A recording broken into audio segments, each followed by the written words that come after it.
Buenos días, buenas tardes, buenas noches, no sé cuándo estarán mirando este material, pero lo que quería compartirles en este momento, entonces es un video que creo yo que puede ser como mucho más cercano, mucho más vivo en este tiempo de pandemia en relación a lo que me habían solicitado.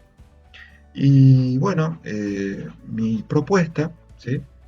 Es a partir de una relectura de una obra que ya les voy a presentar más adelante, en una situacionalidad que es la que estamos viviendo y un modo de responder a este pedido que me han hecho. ¿Sí?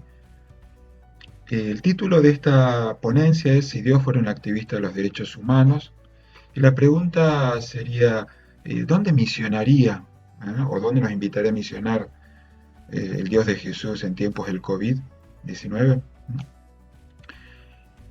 ¿Cómo es que surge esta propuesta? La presentación de esta ponencia entonces surge a solicitud de las hermanas misioneras de Nuestra Señora de los Apóstoles, que me han pedido como un aporte de discernimiento en un tiempo que viene llevando en reuniones institucionales como para eh, bueno, descubrir la voluntad de Dios en lugar o en modos, en estrategia de misión. Así es que, bueno, voy a intentar responder a esta solicitud eh, y mi aporte será desde mi lugar de creyente y de sociólogo, en cuanto a que me mueve esta convicción, ¿no? La fe en Jesús para buscar entender el mundo que nos pasa y en el que estamos viviendo, de tal modo que sea una comprensión, una verdad que nos libere en el discernimiento. Y que lejos de toda, por decir así, reproducción de costumbres, simplemente de tradiciones, estemos abiertos a lo imprevisible de la voluntad de Dios. Entonces me voy a ir permitiendo distinciones que van en tres niveles para que estemos atentos en esta exposición. ¿Sí? La primera que tiene que ver con las permanencias histórico-culturales globales. ¿Mm? Es decir, muchas de nuestras congregaciones religiosas, nuestras instituciones religiosas, si no tienen siglos, tienen varios siglos.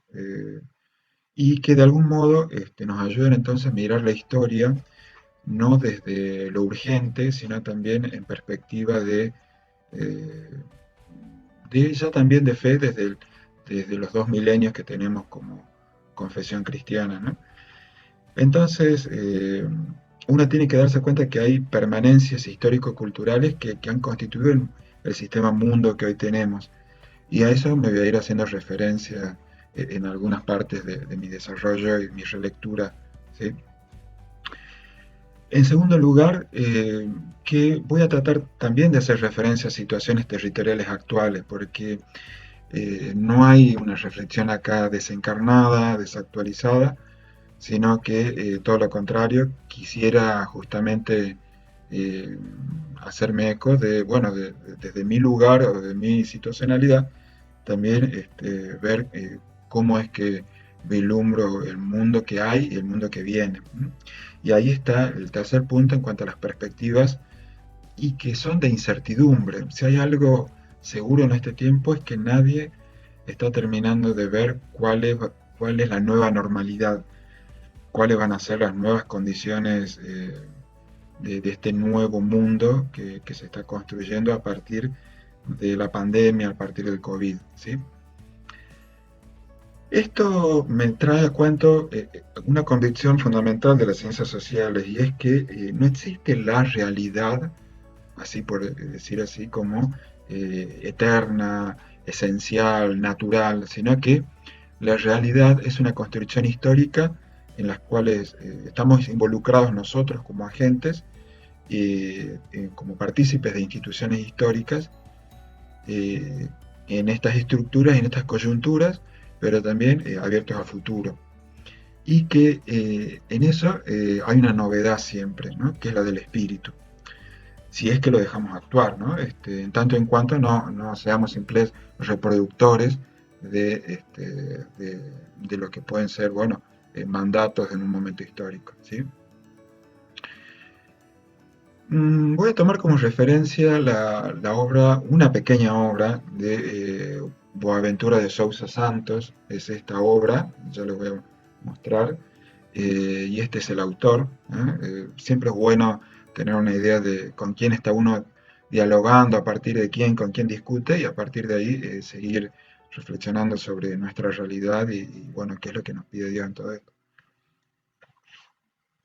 Eh, Boaventura de Sousa Santos es un doctor en Sociología del Derecho por la Universidad de Yale y catedrático de Sociología de la Universidad de Coimbra, de Portugal, y de algún modo ha sido un hombre muy comprometido, no, fíjense, desde un lugar creyente en una confesión religiosa, sino más bien desde un lugar de sociólogo, de intelectual, pero que está convencido la, de algún modo en la potencialidad de las creencias religiosas, en la potencialidad más positiva, digamos así.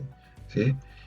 Este autor ha publicado trabajos sobre la globalización, sobre sociología del derecho, sobre filosofía de las ciencias, epistemología, sobre democracia y sobre derechos humanos, participando en distintos conflictos en Medio Oriente, en el Ecuador, bueno, en distintos territorios, ¿sí? Así que no es tampoco un catedrático, podemos decir, de oficina, sino que es justamente un hombre que involucrado desde el lugar del sufrimiento también, ¿no?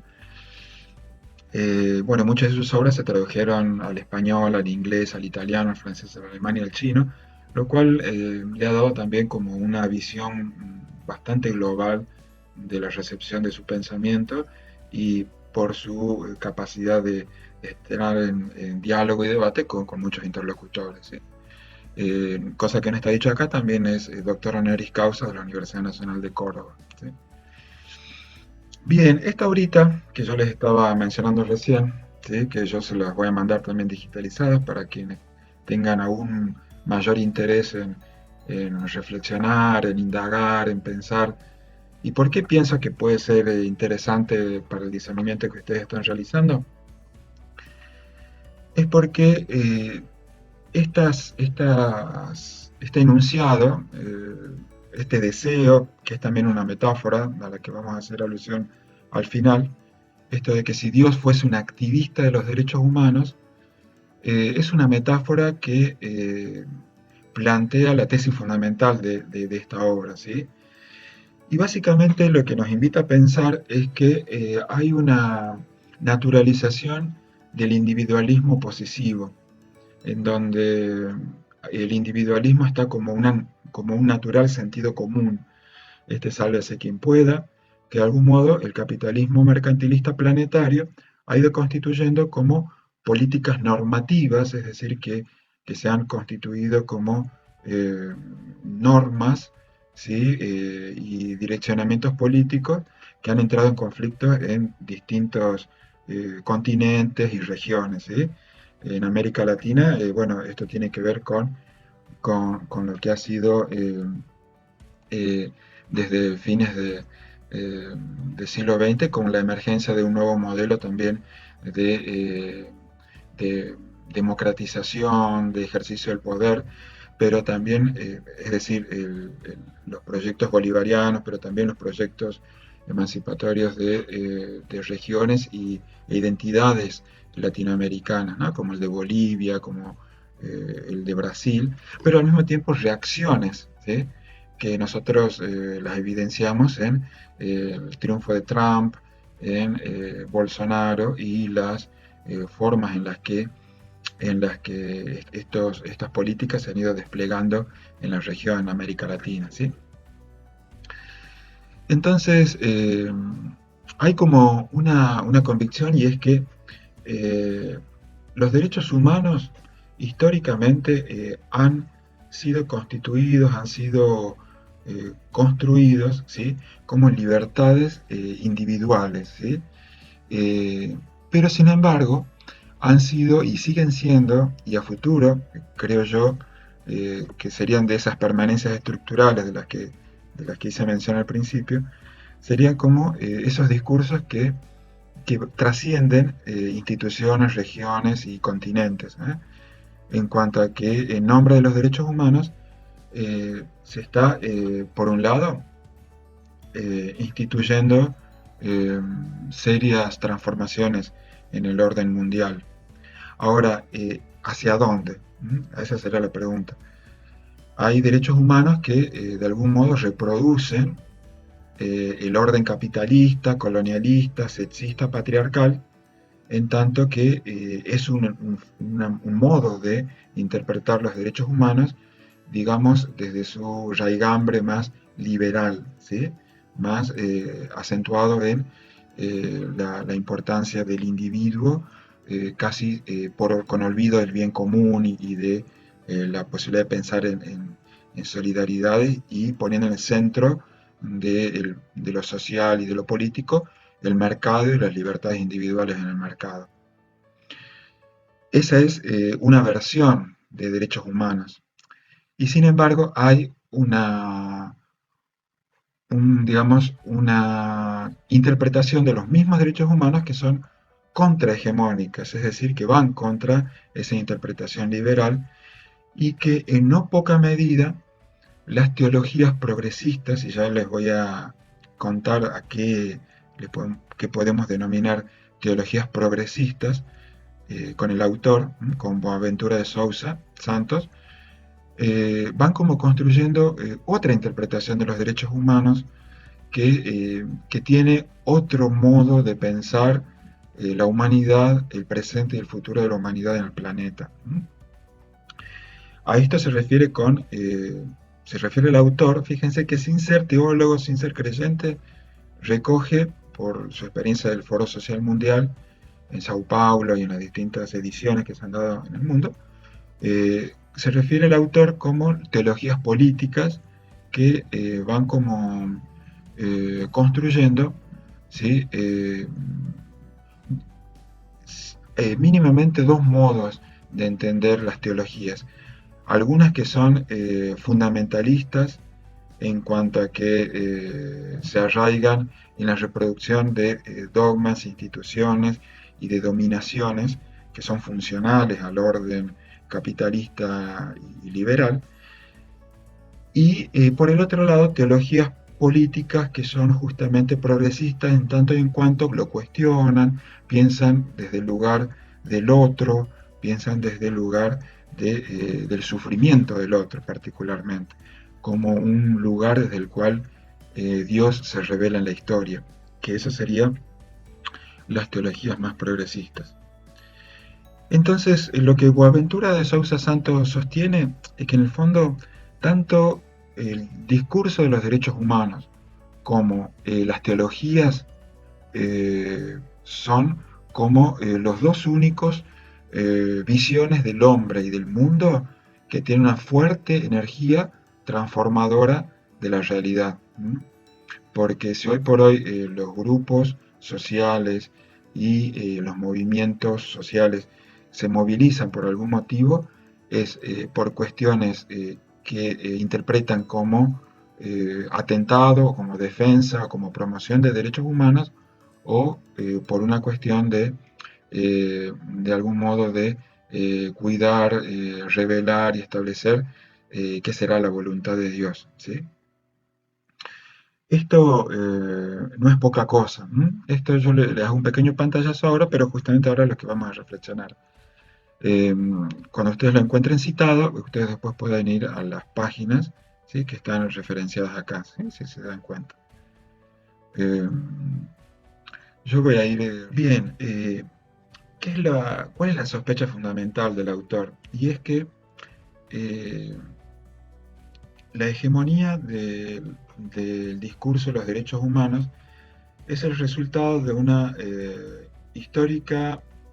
de una victoria histórica que es más bien una derrota histórica. Y es decir, que de algún modo la promesa de los derechos humanos, en su origen, en su derrotero, y aún en la actualidad no ha cumplido con las expectativas que generó, ¿sí? Es decir, esta es de algún modo eh, la posición por la cual algunos sospechan de los derechos humanos, de algún modo dicen, bueno, no, esto de los derechos humanos puede ser más que una trampa de algunos. Sin embargo, no. Lo que acá el autor nos quiere decir es que lo que hay que distinguir es que sí es cierto que eh, hay una génesis de algún modo histórica de unos derechos humanos, como les decía, de origen liberal y que propugna a veces cuestiones de las que uno no puede estar como desatento y que tiene que ver con el discurso más individualista, meritocrático, de cierre de fronteras y de cierre de oportunidades para los más pobres, ¿sí? Eh, pero por el otro lado hay también una genealogía revolucionaria en ese mismo ámbito de los derechos humanos. Nosotros en Argentina hemos tenido desde las Madres de Plaza de Mayo en su línea fundacional hasta los movimientos sociales después de la dictadura y la democracia, y lo que yo me he dedicado como a trabajar más, como a indagar un poco más en la cuestión de las formas de esclavitud y de trata de personas en Argentina contemporánea, no sería posible si no hay una cierta convicción en que hay una condición humana vulnerada que es común a todos, a hombres, mujeres, niños, migrantes, del origen que sea, y que efectivamente arraiga esa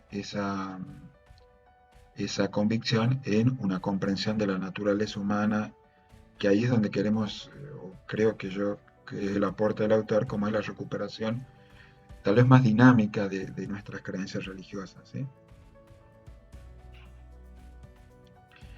Eh, lo que hay que evitar, digamos, son las ilusiones de un pensamiento, por decir así, del capitalismo que cree que ya está todo resuelto en economía y que en el fondo el orden mundial que tenemos es el único posible, un fatalismo, diría yo, un fatalismo triunfalista que además piensa el mundo como está estructurado en el enriquecimiento de unos pocos y en el empobrecimiento y la indignidad no solamente de muchos, sino de pueblos y hasta continentes.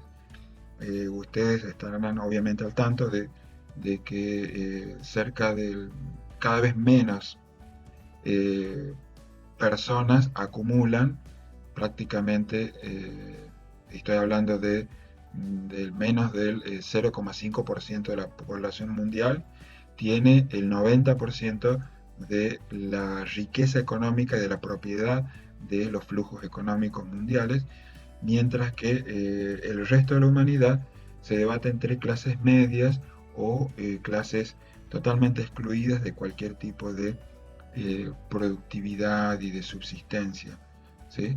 Esa visión entonces es el triunfo de la frialdad de un mundo pensado donde muy pocos van a sobrevivir, ¿no?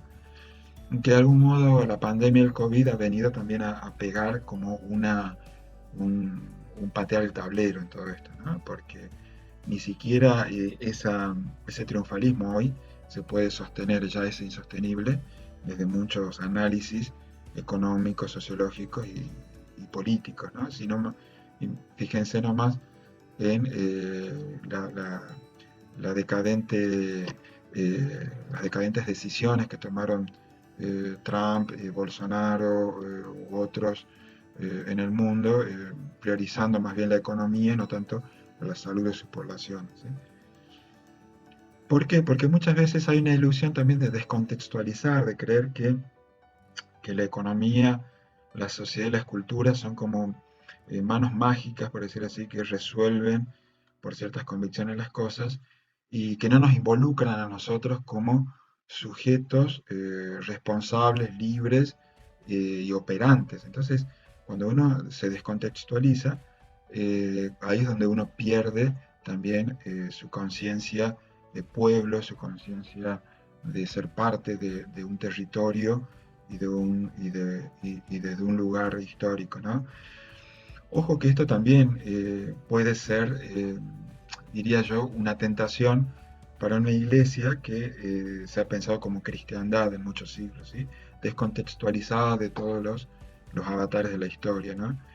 Todavía sosteniendo como discursos acerca de las formas de ser familia o de ser sociedad o de ser iglesia en términos de cristiandad, descontextualizada de las formas religiosas, culturales y hasta las formas de ejercer eh, la liberación de los más pequeños y de los más pobres en distintas regiones del mundo, ¿no? Llámese África, llámese América Latina, llámese nuestro propio barrio, digamos así, ¿no? Descontextualizar es violento, esa es un poco y es la violencia que ejerce este tipo de pensamiento hegemónico, digamos, ¿no? Y el monolitismo tiene que ver con pensar la economía, la sociedad y las culturas como monolitos. Y ojo que también a veces la fe está pensada como si fuera una cuestión de solamente un catecismo, solamente un discurso, que no tienen nada que ver y nada que decir a la vida y las cambiantes condiciones de la historia, ¿sí? Eh, bien, a esto es lo que uno puede como, bueno, ustedes después lo pueden seguir leyendo, el PowerPoint yo también se los voy a dar, si ustedes quieren detenerse un poco más en esto, yo voy a seguir avanzando. Las teologías políticas tienen que ver con que muchas veces las cuestiones religiosas no han sido comprendidas por la modernidad eh, positivamente, es decir, muchas veces han sido visionadas como oscuras, por eso esta cuestión de pensar que lo religioso es oscuro, oscurantista, tal vez ustedes lo habrán vivido hasta en sus propias historias educativas y en sus propias iniciativas misioneras, en donde, bueno, estaba esa convicción de llegar a los pueblos e iluminar no solamente con la fe de la fe en la razón ilustrada, en la civilización, sino también en contra de los dioses, por decir así, o las creencias religiosas locales.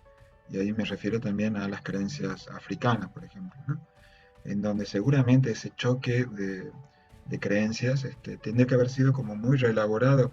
Y ustedes como misioneras en África, me imagino que lo habrán elaborado y reelaborado continuamente, ¿no? Pero justamente esto es lo que estamos recuperando tanto en la recuperación de los valores cristianos como valores universales que pueden ser constituidos como estandartes de ciertas, eh, eh, ciertas ideologías políticas, ¿sí? Entonces ahí es donde uno tiene que estar atento, ¿sí?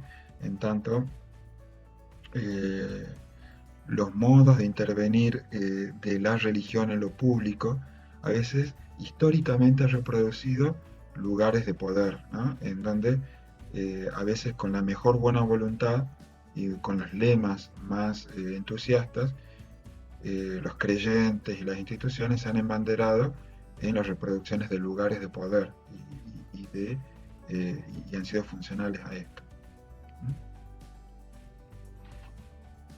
Para estar despiertos y atentos a esto, es justamente por lo cual también en la misma teología han ido naciendo otros modos de hacer y de pensar la revelación de Dios en la historia, ¿sí?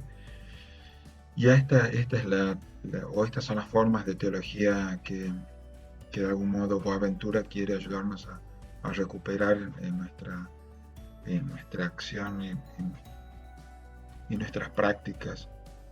Por un lado, si hay, por un lado, teologías fundamentalistas que solamente están atentas al dogma, a la institución y a la reproducción del lugar del poder, de la jerarquía, porque no es más que esa muchas veces la función eh, de algunas instituciones religiosas, Por el otro lado hay también teologías pluralistas que piensan desde el lugar del pobre, que piensan desde el lugar del sufriente, que piensan desde el lugar de la víctima y que también tienen modos de hacer públicos estos rostros, estas voces, ¿sí?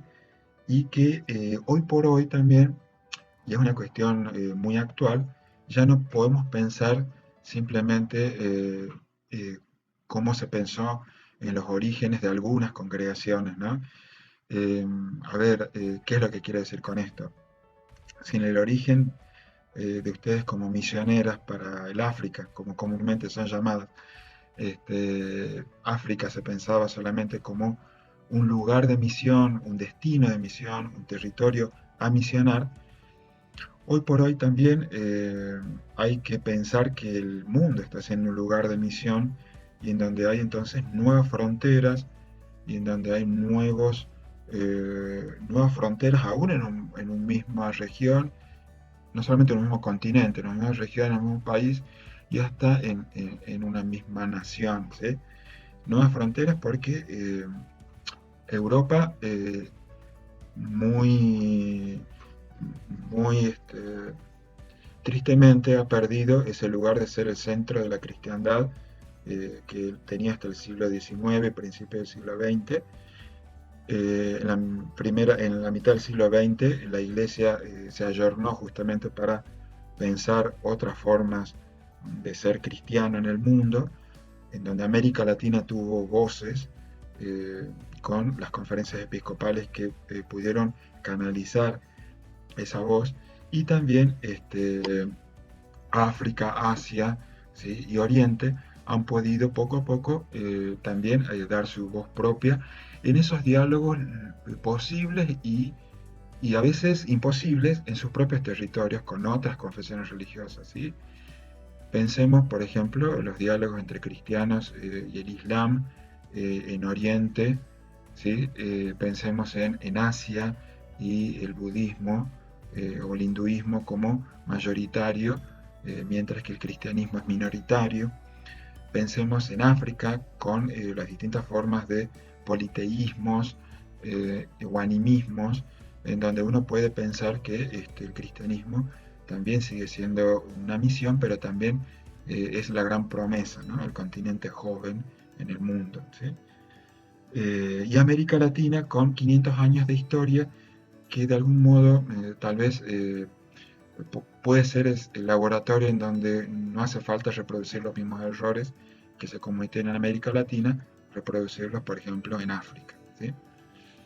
Bien, eh, las teologías entonces tienen un poco estos debates y estas cuestiones que atraviesan lo que serían las teologías que el autor denomina teología de la liberación, en cuanto a que son ecuménicas, interreligiosas e interculturales, pero también las teologías postcoloniales y las teologías feministas, ¿sí? Tratando como de algún modo hacer un borrador de lo que serían las nuevas teologías hoy, ¿sí? Bien, ¿cuál es el caso del fundamentalismo islámico que traje en el capítulo 2? Sería tal vez muy detallado, tal vez ustedes tengan aún más experiencia de sus experiencias misioneras, pero cabe aquí recuperar las sospechas si no hay a veces como una caricaturización, digamos, del mundo islámico por parte de los que no somos musulmanes, digamos, ¿no?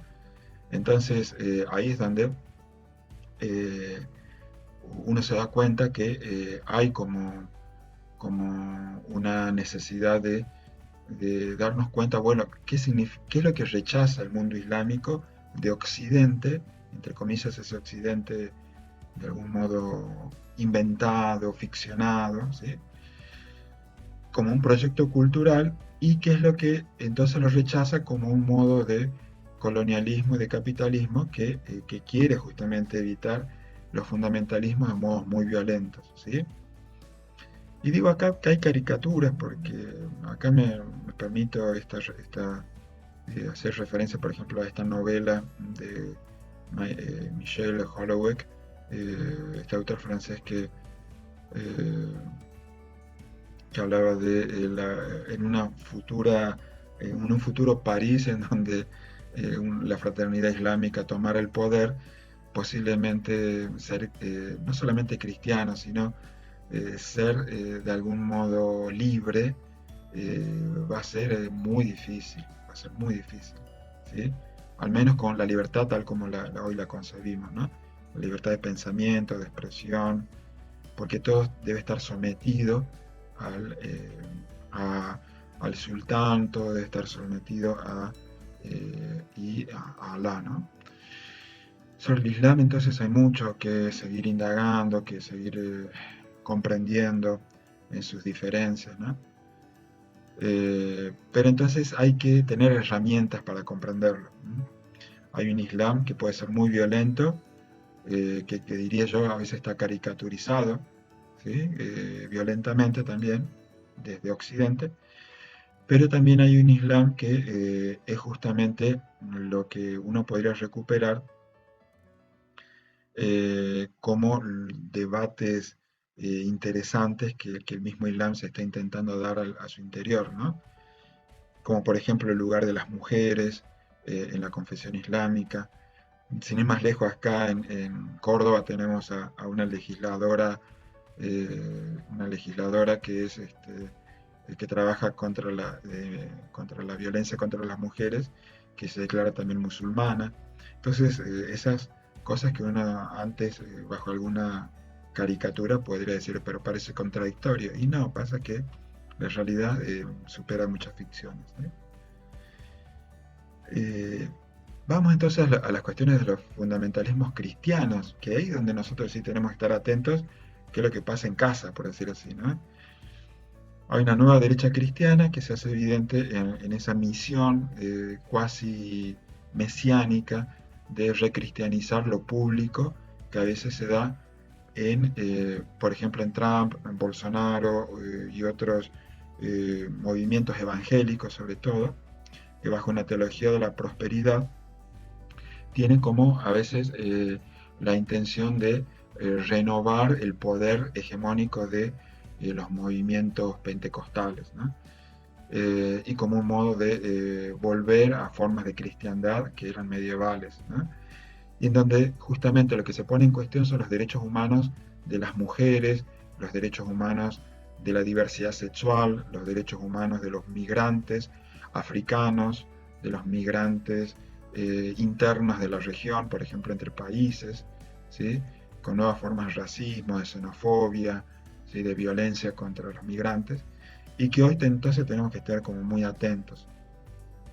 En eso entonces eh, también es algo a estar atentos a cuáles son los odios que a veces levantan los cristianos, ¿sí? Y que de los cuales se lo amenaza, digamos, con los cuales entra en choque con el distinto, el diferente al interno, ¿sí? Entonces, hay una convicción en el autor que comparto y que me parece que podríamos nosotros como repensar y que puede ayudar al discernimiento de cuál puede ser la vocación y misión en este mundo incierto a futuro, en estas incertidumbres a futuro, después del COVID y de la pandemia, y es que las teologías políticas establecen ciertas zonas de contacto entre eh, ideas, formas de ejercicio del poder, símbolos, prácticas y culturas, ¿sí? Que de algún modo le dan energía, le dan sentido, le dan fuerza a nuestras convicciones sobre lo humano, ¿sí? Esto es lo que está en juego. Eh, de algún modo, lo que hoy nos tiene que convocar es cuál es la imagen o rostros y voces de personas que sufren, de tal modo que ahí nosotros somos capaces de descubrir que hay derechos que están siendo vulnerados y que al mismo tiempo hay posibilidades de repensar nuestra vocación y misión, porque es ahí mismo en donde Dios nos está invitando a una obra profética, ¿sí? Entonces, los derechos humanos hoy no es solamente una cuestión de sectores.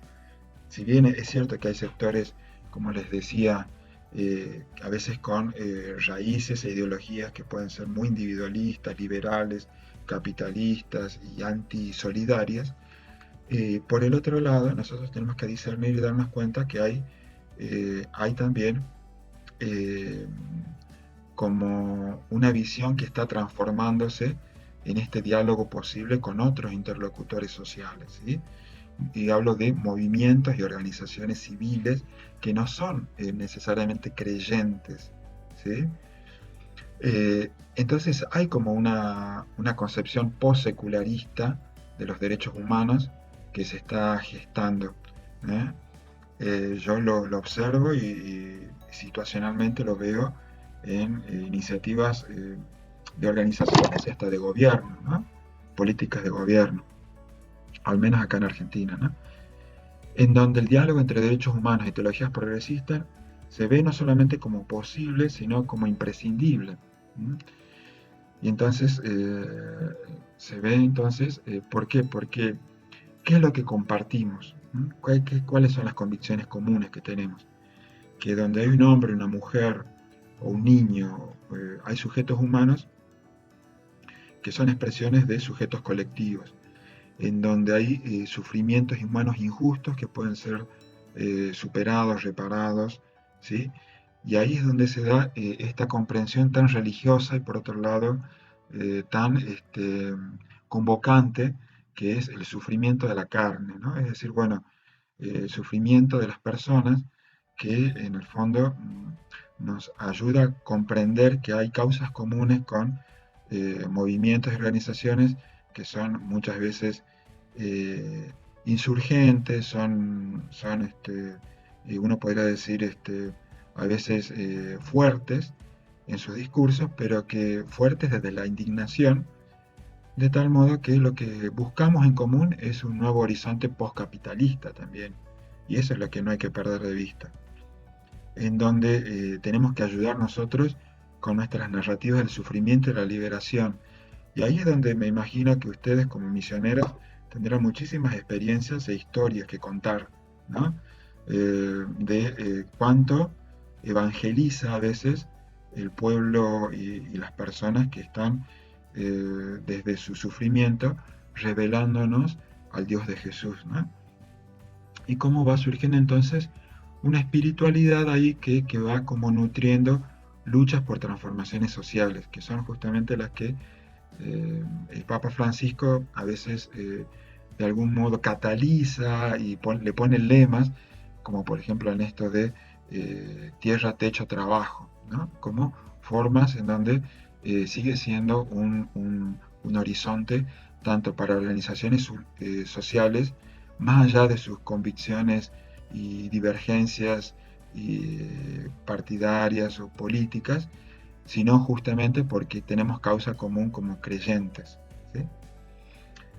Ahí es donde entonces eh, nosotros podemos seguir pensando las históricas migraciones globales que han estructurado la sociedad de los pueblos y las regiones eh, en desde el origen del capitalismo hasta nuestro siglo XX, tiene futuros insospechados en el siglo XXI. ¿Por qué?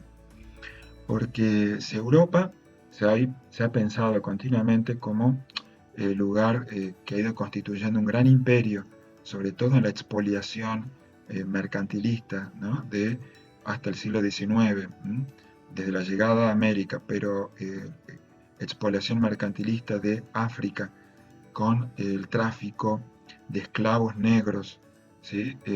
Y que han sido explotados como esclavos, como mano de obra y cuerpos violentados y vidas violentadas en América Latina, en las minas, en las cosechas, en las plantaciones, para que la riqueza vuelva de nuevo a Europa. Esto que en economía se llama economía triangular, ¿eh? La triangulación Europa, expoliación de África y explotación de América, sobre todo América Latina. Este triángulo hoy de algún modo se está vislumbrando de otras formas. ¿M?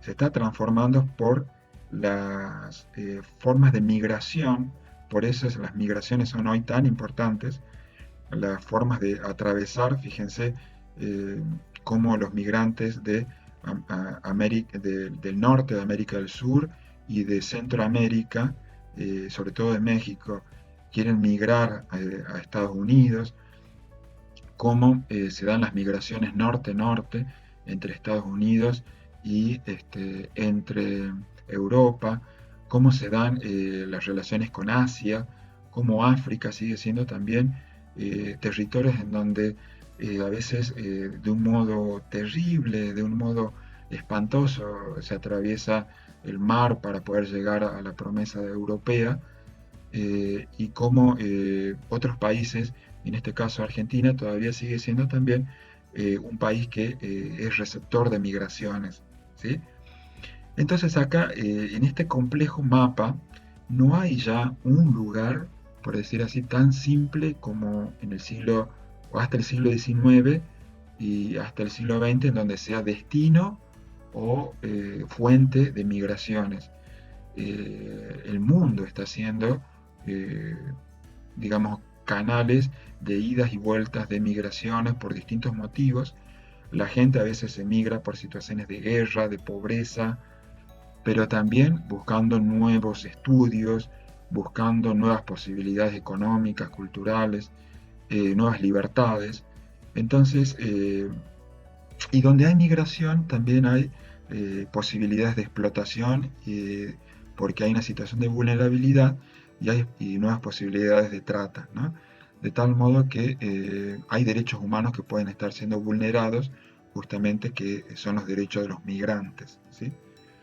Ahí es donde entonces el fenómeno de la migración entre el siglo XX y la actualidad es un fenómeno que, aunque la pandemia ha cerrado fronteras, no es algo que se vaya a revertir, ¿no? Es decir, vamos a seguir con grandes migraciones, grandes flujos migratorios y grandes formas de migración. Y no va a haber entonces simplemente como hasta el siglo XIX, una África expoliada y destino único de misión, una América explotada y fuente de misioneros, o digamos, o destino de misioneros, y una Europa como fuente de vocaciones misioneras. Hoy el mundo es mucho más complejo. Eh, hay, eh, hay como territorialidades mucho más complejas en eso. Y que uno tiene que ir discerniendo cómo se dan esas territorialidades. ¿Sí? Entonces, acá me permito citar a un antropólogo argentino también, Alejandro Grimson, que habla de, bueno, dos equívocos sobre las migraciones que son errores que nos ayudarían a repensar. Acá ya me salgo un poco del libreto de la obra de Boaventura de Sousa Santos y como un aporte como para decir, bueno, a ver, bien, está bien, focalizémonos en esta cuestión de los migrantes como aquellos a quienes se puede brindar un servicio evangelizador y de misión, si se quiere, de acompañamiento en esos tránsitos, ya sea en el origen, el transcurso, en el destino de esas migraciones. ¿Sí? Entonces, por un lado está el primer error, nos dice Grimson, ¿sí? Está en confundir migraciones con migraciones internacionales. ¿Por qué? Porque hay migraciones que van más a ver, que son mucho más situacionales y territoriales. Es la migración provincia a provincia, como decimos en Argentina, que serían las migraciones internas. Migraciones entre pequeños territorios o regiones. Migraciones que no obedecen a cruces de fronteras nacionales y que son muy importantes. Trabajadores campesinos, eh, trabajadores de la industria, por ejemplo, la albañilería acá en Argentina, o de cosechas, ¿sí? Lo que le llamamos los obreros golondrinas, ¿sí? Entonces ellos son los exponentes de nuevas formas de migraciones que también son migraciones, porque son desarraigos, son formas de salir. En África también se dan, tal vez con mucha más crudeza que en Argentina o tanto diría yo también como en otros escenarios de América Latina, por conflictos tribales, por conflictos entre etnias. Bueno, también esas migraciones a veces no son necesariamente internacionales, ¿no? Confundir migraciones internacionales con migraciones sur-norte, como si fuera una cuestión de que el sur siempre va al norte, y no siempre están así, no siempre están así. ¿Sí? De hecho, la historia de las vocaciones misioneras, digamos, a veces es contra esa corriente, digamos, ¿no? Es decir, europeos eh, o norteamericanos que migran, digamos, hacia formas o con proyectos de vocación y de misión hacia lugares empobrecidos, ¿no? Del siglo XX.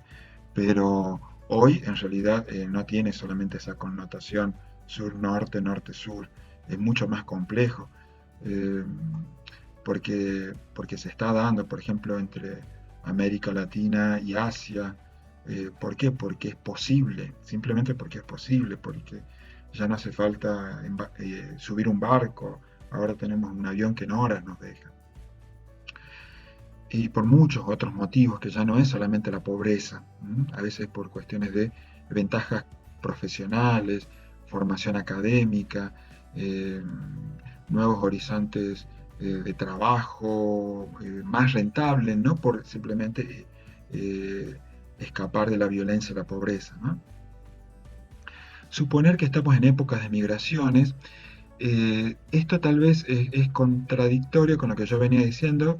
A ver, no es contradictorio, más bien es un matiz más fuerte.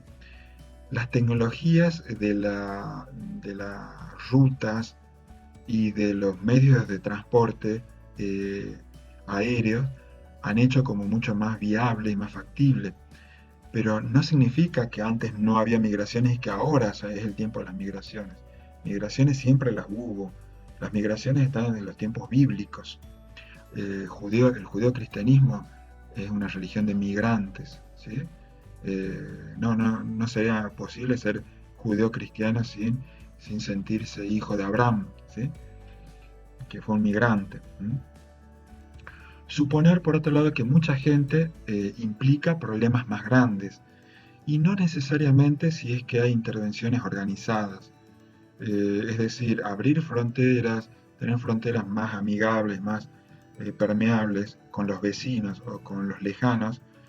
En Argentina esto todavía más o menos es viable, en otros países es más complejo. Entonces, no necesariamente trae problemas porque a veces los migrantes traen soluciones, ¿sí? Confundir migraciones con pobreza, eso ya lo dije, ¿eh? Es un error creer que los migrantes son solamente los pobres y creer que la gente se mueve con su cultura. Más bien, la gente lleva su cultura, no es que se mueve con su cultura. Los pueblos migran con sus dioses, decían los autores, ¿no? Y de alguna forma, eso es lo que le da también más riqueza a, a la comprensión de una sola humanidad con una polisemia de símbolos, ritos, lenguajes y creencias, ¿sí?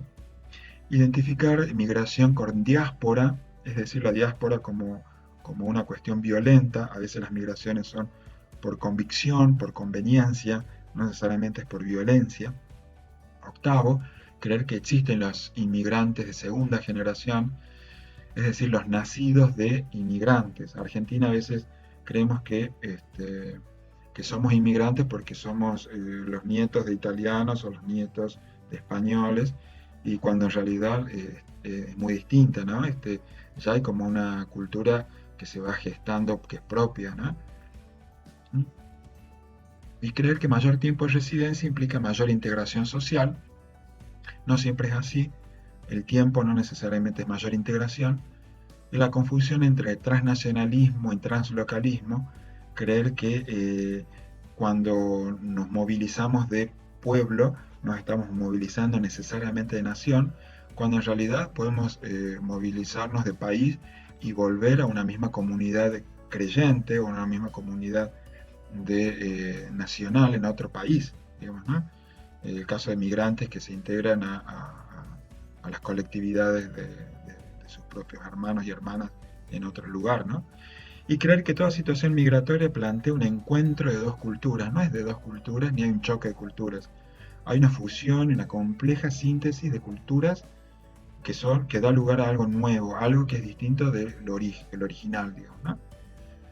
Y asumir un discurso de que solo los nativos tienen derechos. Y esto es muy importante destacar como un error de que el derecho de los nacidos y criados, ¿sí?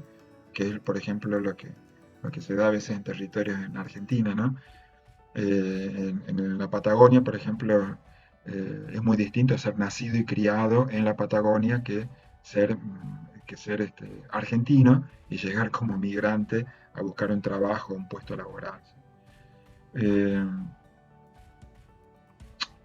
y acá es interesante la reflexión creyente que hicieron no solamente estas convicciones, a ver, no porque hayan escuchado a Grimson, sino porque creo yo, acá se da esta intuición desde la fe que a veces las comunidades religiosas, y en este caso la Conferencia Episcopal de Estados Unidos, ha podido como orientar en el discernimiento de cómo puede ser una pastoral de migraciones que esté atenta a estas nuevas problemáticas, ¿no?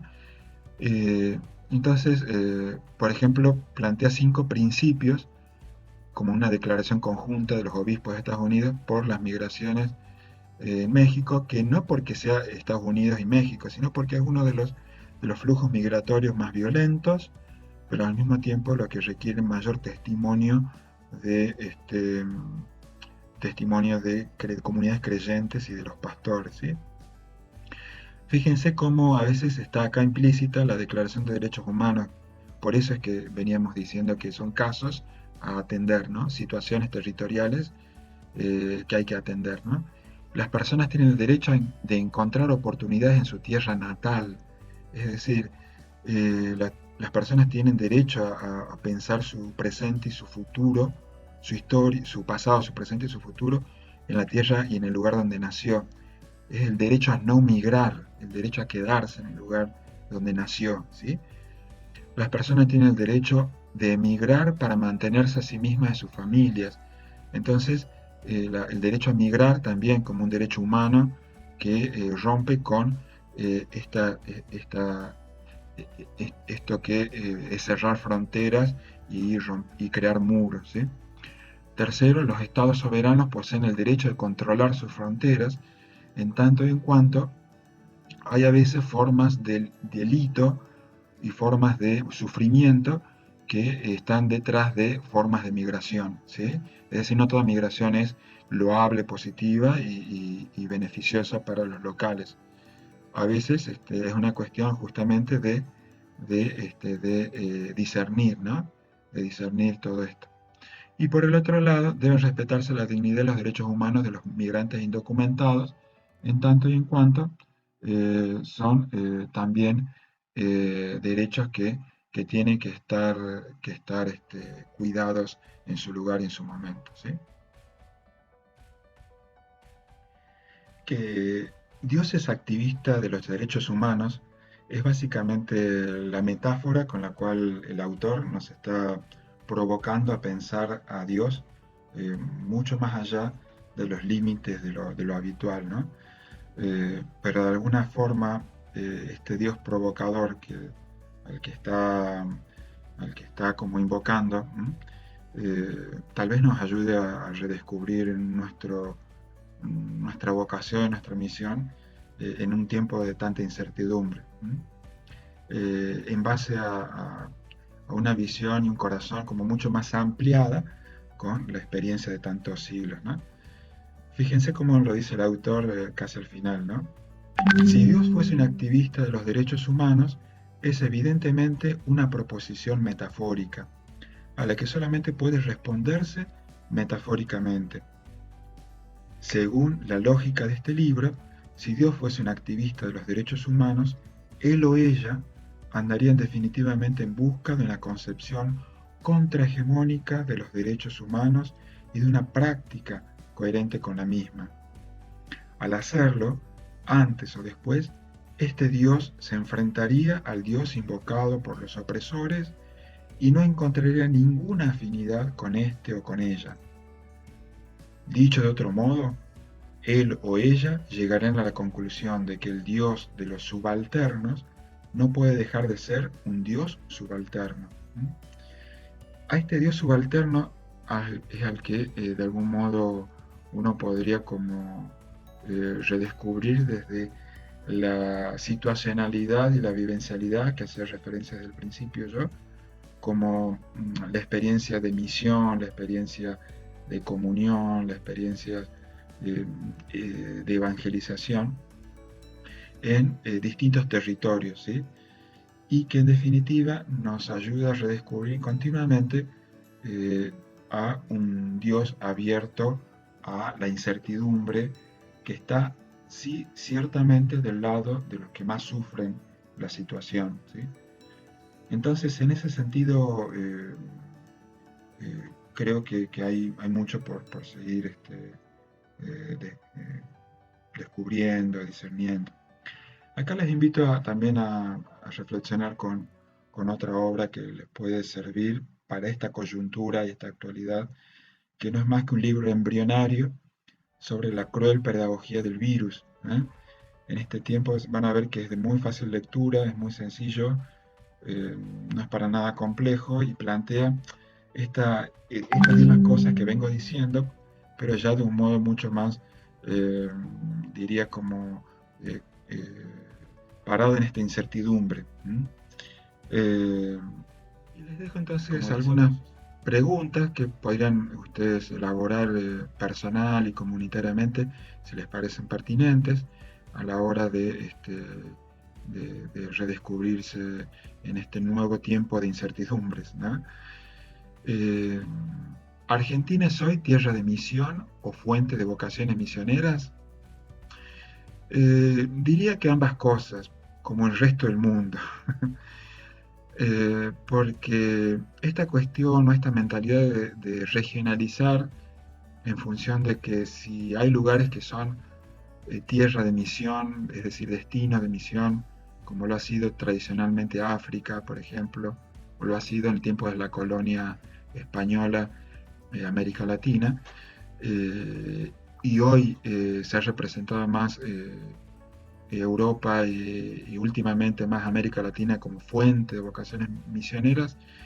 Y yo no sería tan tajante, ni mucho menos, porque de hecho podríamos decir que cada región, cada continente, cada cultura es un lugar de un nuevo areópago, pero también una nueva fuente de nuevas vocaciones, pero que bueno, Argentina sí es tal vez en su cultura de apertura a las migraciones, en este tiempo de Francisco, en donde también se está como redescubriendo un, un personaje de las periferias en el centro y en la sede de Pedro.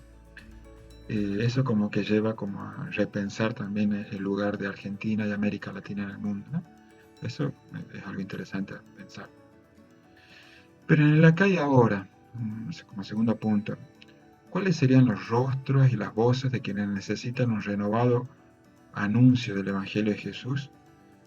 Eh, Ustedes verán, pero no están tan lejos, a veces están mucho más cerca y a veces es uno mismo quien necesita un renovado anuncio, ¿no? Evangelizarse en el encuentro con el hermano y la hermana en situación de vulnerabilidad, de exclusión, de pobreza, de violencia. Yo creo que ahí emerge mucho del renovado anuncio, ¿no? Y lo tercero, cómo desencadenar en nuestras comunidades misioneras los diálogos y debates francos, dispuestos, abiertos, sin voluntad de imponerse. Bueno, ahí ya en la pregunta hay como una respuesta, una propuesta, digamos, ¿no? Tal vez el mayor enemigo de nuestra vocación y evangelización sea el egoísmo, ¿no? En cuanto a la necesidad o la voluntad de imponer la propia convicción, el propio punto de vista, los propios intereses a la comunidad, a la institución, a la congregación. Entonces, bueno, la tarea de seguir misionándose, ¿sí? Misionar y misionarse en las fronteras existenciales de sufrimiento, ¿no? De los quienes hoy sufren, mujeres excluidos, migrantes, infancias, eh, como aquellos que están cerca, pero que también pueden estar muy lejos y a los que posiblemente esté el espíritu siendo ustedes más como representantes de ese espíritu de misión ad gentes, ¿no? Hacia los pueblos más lejanos, ¿no?